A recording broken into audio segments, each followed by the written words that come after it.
Homs, en Syrie, une ville détruite par la guerre, mais où la vie continue. Des quatre coins de la ville, on les voit qui s'activent,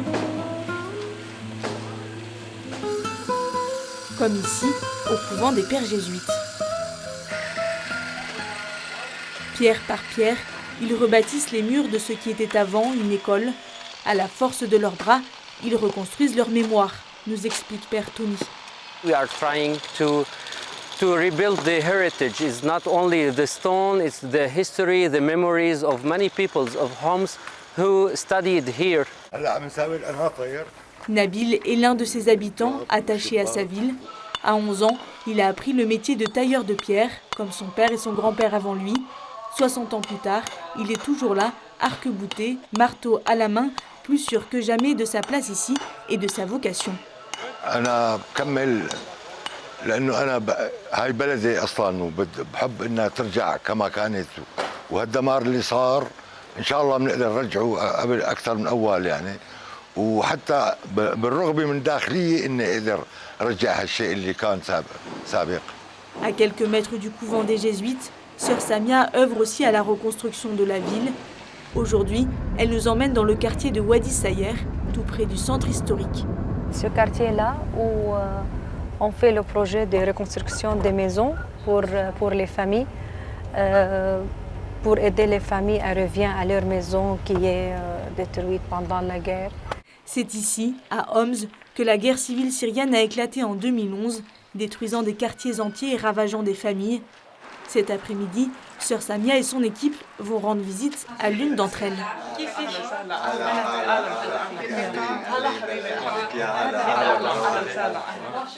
Aujourd'hui, Wafa a le sourire. Elle est heureuse car le plus dur est derrière eux maintenant. والله يخلي كل هالمنظمة اللي كانت كتير ساعدتنا وفرحتنا ما بنعطيها لحدا أبدا لأنه ما توقعنا نرجع على بيت بهالشكل متصلح بشكل كتير حلو. La famille a connu des heures bien sombres. En 2012, leur maison a été entièrement brûlée lors des combats. Une scène traumatisante que Marwan, le père, n'est pas prêt d'oublier. طاولة ما في بلاط ما في حيطان كلها مكسرة كهرباء ما في مي ما في صور بناتي ذكرياتي عماداتهم خلقتهم أول ما خلقوا كله راح محروق.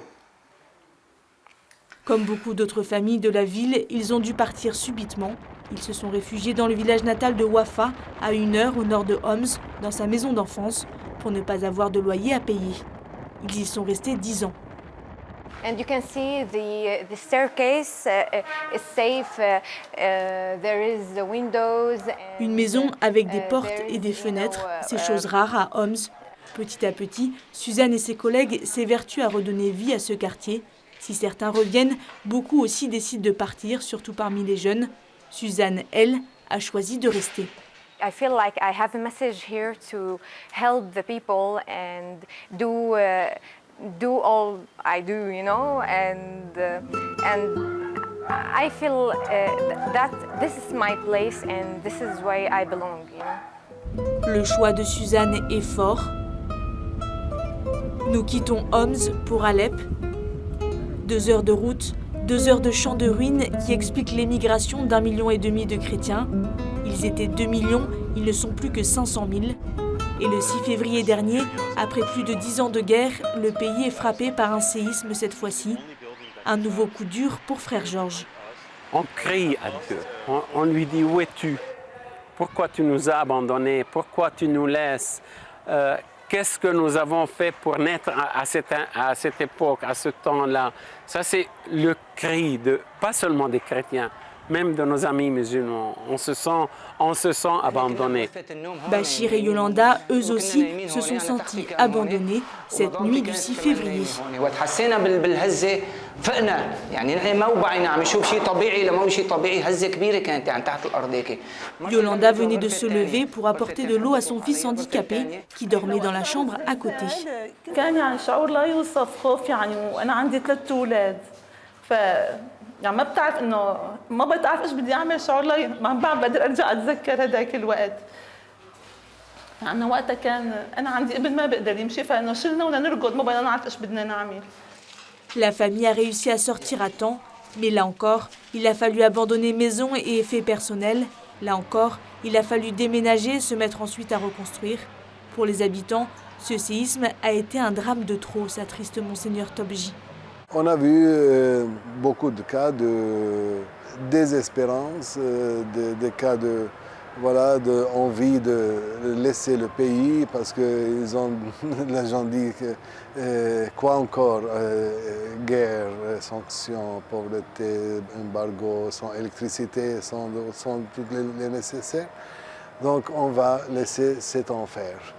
Aujourd'hui, l'avenir des chrétiens de Syrie est menacé, mais ceux qui restent ont une foi bien ancrée, parmi eux, frère Georges.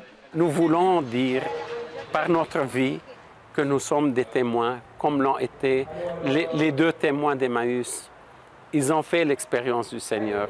Nous faisons l'expérience du Seigneur dans la souffrance, dans peut-être ce sentiment d'être toujours menacé, mais pour nous, il y a notre foi qui nous dit et qui nous indique le chemin de la résurrection.